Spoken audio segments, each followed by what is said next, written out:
నమస్కారం అండి. మాతృదేవోభవ, పితృదేవోభవ, ఆచార్య దేవోభవ. మనం కొన్ని దేవతా ఫోటోలు చూసినప్పుడు కొన్ని కొన్ని రకాల అక్కడ దృశ్యాలు కనిపిస్తూ ఉంటాయి.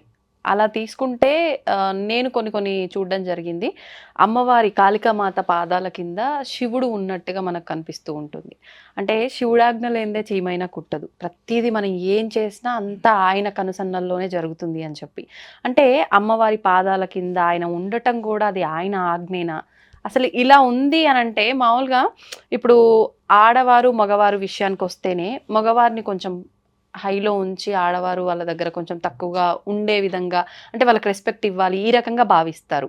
అంటే ఆడవారి పాదాల కింద మగవారు ఉండటం అనేది మన మానవులకే చాలా తప్పుగా భావిస్తాం. అట్లాంటిది దేవతలు అందులో ఆయన ఆజ్ఞ లేనిదే ఏది జరగదు అనుకుంటున్నాము. ఒక రకంగా వాళ్ళు భార్యాభర్తలుగానే మనం భావిస్తాము కాళికామాత, శివుడు అనంటే.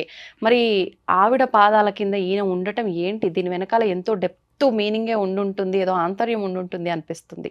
ఉందా నిజంగా? ఉంటే అదేంటి? ఖచ్చితంగా ఉంది. కాళికాదేవి సాక్షాత్ పార్వతీదేవి. పార్వతీదేవి సౌమ్యంగా ఉంటుంది. ఆమె హ్మ్. ఆవేశం వస్తే కాళికాదేవి అవుతుంది. హ్మ్. అందుకే మనకు కూడా మనుషులు అంటూ ఉంటారు. అపరకాళిలాగా ఆమె అని ఒక స్త్రీని కోపం వచ్చిన స్త్రీని వర్ణిస్తూ ఉంటారు. యాహ్! ఆమె ఆ అవతారం ఎందుకు ఎత్తాల్సి వచ్చింది అని అంటే రక్తబీజుడు అనేటువంటి ఒక రాక్షసుడు ఉంటాడు. ఆ! ఆడికి ఒక ప్రత్యేకత ఏమంటే ఆడి రక్తం కింద పడితే ఒక బొట్టు కింద పడితే ఆ బొట్టులోంచి ఓ 100 మంది రక్తబీజులు అదే శక్తి కలిగిన వాళ్ళు పైకి లేస్తారు. రాక్షసులు. రాక్షసులు. మళ్ళీ వాళ్ళని చంపితే ఆ 100 మంది నరికితే ఒక ఇంకో డ్రాప్‌కి 1000 ఒక మంది. డ్రాప్‌కి ఒకడు లేసినా గానీ దేవతలకు చేతులు అలసిపోతాయి. వాళ్ళది హ్మ్. నరకలేక. నరకాలంటే ఒక సమస్య. నరకపోతే ఒక సమస్య. హ్మ్. ఇలా అవుతుంది. అప్పుడు కాళికాదేవి అవతారంగా అమ్మవారొచ్చి ఆ రక్తం కింద పడకముందే ఆ తాగేస్తా వస్తుందామె. హ్మ్. ఈ రక్తబీజులంతా ఉంటారు గదా! యుద్ధక్షేత్రంలో. అవును. ఆళ్ళందరినీ మిగిలినటువంటి దేవతలు సంహరిస్తా ఉంటే అమ్మవారి రూపాలు ఎన్నో రూపాలు హ్మ్. హ్మ్. యుద్ధం చేస్తూ ఉంటాయి అక్కడ. వాళ్ళు ఎంత చంపినా వాళ్ళు లేస్తా ఉంటే వాళ్ళ వల్ల కాదు. వాళ్ళైనా కూడా అలసిపోతారు అనే విధంగా ఉంటుంది. అవును. అవును. అప్పుడు కాళికాదేవిగా అమ్మవారొచ్చి పడిన రక్తాన్ని పడినట్టు తాగేస్తుంది. హ్మ్. కింద పడితే కదా వాడు మళ్ళీ పుడతాడు. అలా రాక్షసుల రక్తం తాగి తాగి ఆమెకు ఒక ఉన్మాదం అయిపోతుంది. రక్తం కదా తాగేస్తా ఉంది. అవును. రాక్షసుడి రక్తం. ఆ! అదొక కరుడుగట్టిన తీవ్రవాద రక్తం అది.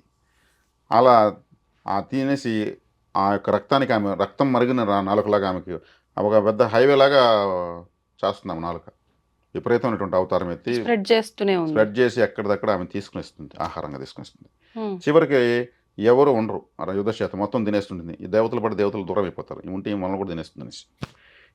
ఈమెను కంట్రోల్ చేసుకోలేని స్థితికి వెళ్ళిపోతుంది. ఒక హ్మ్. విధమైనటువంటి ఉన్మాద స్థితులు అంటే ఆహాకారాలు చేస్తూ ఆమెకు ఎంత తీసుకున్నా కానీ ఇంకా ఏదో తినాలనేటువంటి బాగా ఉగ్ర రూపం అయిపోయిందింకా. విపరీతమైన ఆమె తన యొక్క స్పృహ కోల్పోయేసి హ్మ్. మనం ఒక కాళికాదేవి ఈ కోపంతో మనము ఇలాంటి వికృతావతారవతి రాక్షసుని చంపాము అని అంతా ఏమి మర్చిపోతుంది. హ్మ్. బ్రెయిన్ ఒక ఆమె స్థాయి కంట్రోల్ లేకుండా వెళ్ళిపోతుంది. ఆ! ఈమె ఏం చేస్తుంది ఆ ఆవేశంలో ఏం కనిపిస్తే అది తినేద్దాం అనే విధంగా లోకాల పైన పడుతుంది. అప్పుడు అందరూ పట్టో పరుగు. హ్మ్. సునామీ వస్తే సముద్రతీరం ఎలా పరిగెత్తారు అలా పరిగెత్తి పరమేశ్వరుని స్వామి మీరే కాపాడాలి. హ్మ్. ఇప్పుడు మాకైతే ధైర్యం లేదు. ఈయన కూడా నేరుకు నేరపోతే ఈయన కూడా మింగేస్తున్నంత ఆవేశం ఆమెకుంటుంది. ఆ! స్పృహ ఉండదు కదా! అదే. ఎదురుగా శివుడు మన భర్త అనేటువంటి స్పృహ కూడా ఉండదు. హ్మ్. అప్పుడు ఈయన ఏం చేస్తాడు, ఆమె వచ్చే చూసి గమ్మున పడుకుంటాడు. హ్మ్. కరెక్ట్‌గా ఆమె ఎక్కడో ఆహాకారాలు చేస్తూ ఆయన తెలియకనే ఆయన పైన కాలు పెడుతుంది. హ్మ్. ఆమె కాల్లో కన్నుంటుంది ఆ! కాళికాదేవి. ఆ కన్ను ద్వారా ఆమె శక్తిని మొత్తం ఆయన లాగేస్తాడు. ఓహ్! లోక ఉద్ధరణకు ఎంత శక్తి కావాలో అంత పెట్టి, శాంతం వచ్చే వరకు చేసి, ఆ తీవ్రత తగ్గించి, ఆమె అప్పుడు చూస్తుంది కాళ్ళ కింద ఏదో ఉందంటే, అప్పుడు స్వామి అని ఆమె మామూలు శాంత స్వరూపమవుతుంది. హ్మ్. అది ఆయన పోయి ఆమె పాదం కింద అలా పడుకోవడానికి. ఆ కన్నులో అతీతమైన శక్తి ఉంటుంది. ఓకే. ఓకే. ఆ కన్ను ద్వారా ఆయన ఏం చేస్తాడు, ఆమె శక్తినంతా లాగేస్తాడు. అంత హ్మ్. శక్తి ఉంటే కాళ్ళకేదైనా ఎవరు పూజించలేరు. ఇప్పుడు ఆయన లోకోద్ధరణకు కావాల్సిన శక్తి మాత్రం పెట్టి, ఆమె శాంతించి ఆమె స్పృహలోకి వచ్చేట్టు చేస్తాడు. హ్మ్. తప్పదాయనకు. అదేవిధంగా శివుడు, మహావిష్ణువు హ్మ్. నరసింహావతారం ఎత్తాడు. ఆ! నరసింహావతారంలో కూడా ఆయనకి బ్రెయిన్ ఆర్డర్‌లో లేకుండా వెళ్ళిపోతుంది. అవును. హిరణ్యకశిపుడిని చంపేసి. అవును. ఆయనకి ఎలా కంట్రోల్ చేసుకోవాలో అర్థం కాకుండా ఆయన విపరీతమైనటువంటి ఆవేశంతో, ఆ ఆవేశాన్ని మనం వర్ణించలేము. అంత ఆ స్థాయి ఆవేశంతో వెళ్తా ఉంటే, అప్పుడు అందరూ పరమేశ్వరుని అడుగుతారు. హ్మ్. నువ్వు తప్పితే ఇంక ఆయన శాంతపరిచే శక్తి ఎవరికీ లేదనేసి. హ్మ్. అప్పుడు ఆయన ఏం చేస్తాడు, శరభేశ్వర అవతారం ఎత్తాడు. శరభేశ్వరుడు. ఆ! జంతువు పక్షి మిక్సింగ్. ఓకే. ఆయన జంతువు మనిషి మిక్సింగ్ నరసింహస్వామి. అవును. ఈయన జంతువు పక్షి పక్షి మిక్సింగ్. 2 రెక్కలు ఉంటాయి శరభేశ్వరుడికి. హ్మ్. జంతువులాగా ఉంటాడు. ఒక రెక్కలో ప్రత్యంగరాదేవి, ఇంకో ఆ! రెక్కలో దుర్గాదేవి. ఓకే. 2 రెక్కలుగా మారుతారు. చాలా శక్తివంతమైన రెక్కలతో. ఎదురుగా వెళ్తాడు. హ్మ్. ఎదురుగా వెళ్ళినప్పుడు నరసింహస్వామి విపరీతమైన ఆవేశంతో గండ బేరుండ పక్షి అవతారం ఎత్తాడు. గండ బేరుండ జ్వాల నరసింహ స్తోత్రం కూడా ఉంది. హుహుహు. భీకర యుద్ధం జరుగుతుంది ఆ! ఆ గండ బేరుండ పక్షికి శరభేశ్వర అవతారానికి. ఆ! అప్పుడు వీళ్ళు ఆయన్ని మళ్ళీ మన స్థితికి తీసుకురావాలి, మన మనిషిని మన స్థితికి తీసుకురావాలి, మన దేవతని అనేసి వీళ్ళు ఆయనలో ఉన్న శక్తిని మొత్తం కంట్రోల్ చేసేసి స్పృహలోకి తీసుకొస్తారు. అంతేగాని ఇప్పుడు నాకొక డౌట్ అడగాలనిపిస్తుంది. నేను ఇది అడగడం కరెక్ట్ కాదేమో. అంటే దేవతల్ని మనుషులతో పోలుస్తుంది ఎంత మూర్ఖురాలు అనుకోవచ్చు మన వాళ్ళు గూడా. కానీ ఇప్పుడు మనం కోపం వీటన్నిటిని కంట్రోల్ చేసుకోవాలి, ఓపికతో ఉండాలి అని చెప్పి అంటూ ఉంటారు. దేవతలకే సాక్షాత్తు అది కంట్రోల్ చేసుకోవడం పాసిబుల్ అవ్వక వేరే అంటే దేవుళ్ళు వాళ్ళని కంట్రోల్ చేయడం కోసం ఇంకో అవతారం ఎత్తటము మొత్తానికి ఏదో రకంగా అక్కడ జరిగింది. మరి మానవ మాత్రం మనకెలా సాధ్యపడుతుందంటారు ఇదంతా? మనకు సాధ్యపడదు ఆలోచిస్తే. హ్మ్. కానీ మనం అన్వేషిస్తే మనం సాధ్యపడడానికి అనేక మార్గాలు, ఉపాయాలు, చరిత్రలు, హ్మ్. ఉపదేశాలు ఎన్నో ఉన్నాయి. అన్వేషించడం అంటే ఆలోచించడమా? ఆలోచనతో ప్రారంభమవుతుంది ఏదైనా. ఇప్పుడు ఆ సహనాన్నే కోల్పోతాం ఆ సమయంలో. ఆలోచించే అంత ఉంటుందా ఆ టైంలో? ఆ, సహనాన్ని కోల్పోయినప్పుడు మనం దాని యొక్క దుష్పరిణామాన్ని మనం ఎదుర్కొంటాం. ఆవేశం అన్ని విధాలు అనర్థదాయకం. హ్మ్. శ్రీకృష్ణ వారు చెప్పారు భగవద్గీతలో. హ్మ్. ఆవేశం అనేది జ్ఞాపక శక్తిని నశింపజేస్తుందని చెప్పేశాడు ఆయన. అయ్యో నాకు ఆవేశం ఐడియా రాలేదు, నేను తొందరపడి చేసేసాను అంటే జ్ఞాపకశక్తి కోల్పోతారు ఆవేశం ఎక్కువ వచ్చే కొద్దికి. జ్ఞాపకశక్తి కావాలనుకుంటే ఆలోచిస్తారు. అంతే, వాడు తిట్టడు కొట్టడు, ఏం చేయాలో చేసేస్తాడు, వాడు ఆలోచిస్తాడు, హ్మ్. బ్రెయిన్తో కొడతారు. ఇప్పుడు శ్రీకృష్ణుడు శకుని ఇద్దరు హ్మ్. మైండ్ గేమ్ ఆడారు మైండ్ గేమ్. పూర్తిగా.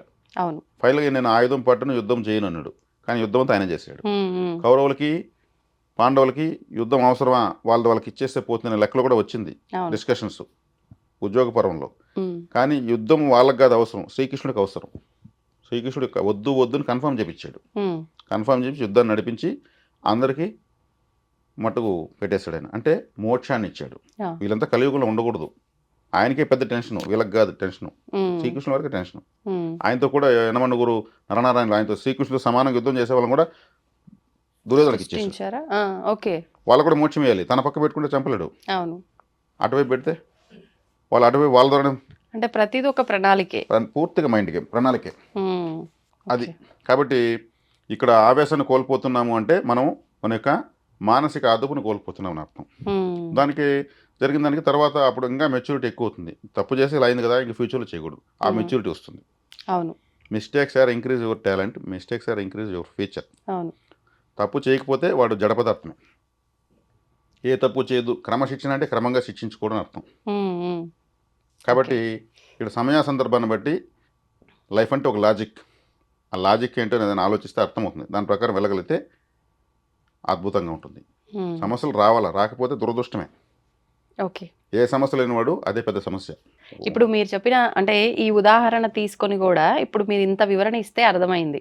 ఎందుకు అమ్మవారి పాదాల కిందర స్వామివారు ఉన్నారు అని చెప్పి. కానీ అది అంటే ఈ జనరేషన్ వాళ్ళు తీసుకోవటం దాన్ని ఇంకొక రకంగా వాళ్ళకి అనువుగా ఉండే విధంగా తీసుకుంటారు. అంటే ఆవిడ పాదాల కిందనున్నారు అనంటే మనం ఎలా అయినా ఉండొచ్చు అనే ఒక ఆలోచన చాలా వరకు వస్తుంది గదా!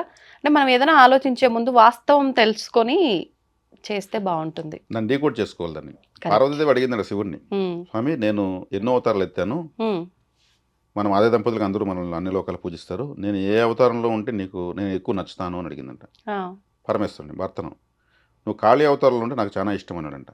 అదేందండి అది, అస్సలు అంత వికృతంగా నేను ఏ వికృత రూపం. అవతారంలో ఉండను, హ్మ్. అంత నల్లగా, అంత భీకరమైన శబ్దాలు, ఉగ్రంగా. హ్మ్.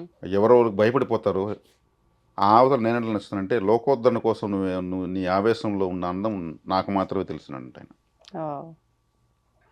నువ్వు ఎవరికి లోకాన్ని ఉద్ధరించడం కోసం ఆ స్థాయి అవతారాన్ని తీసుకొచ్చావు. హ్మ్.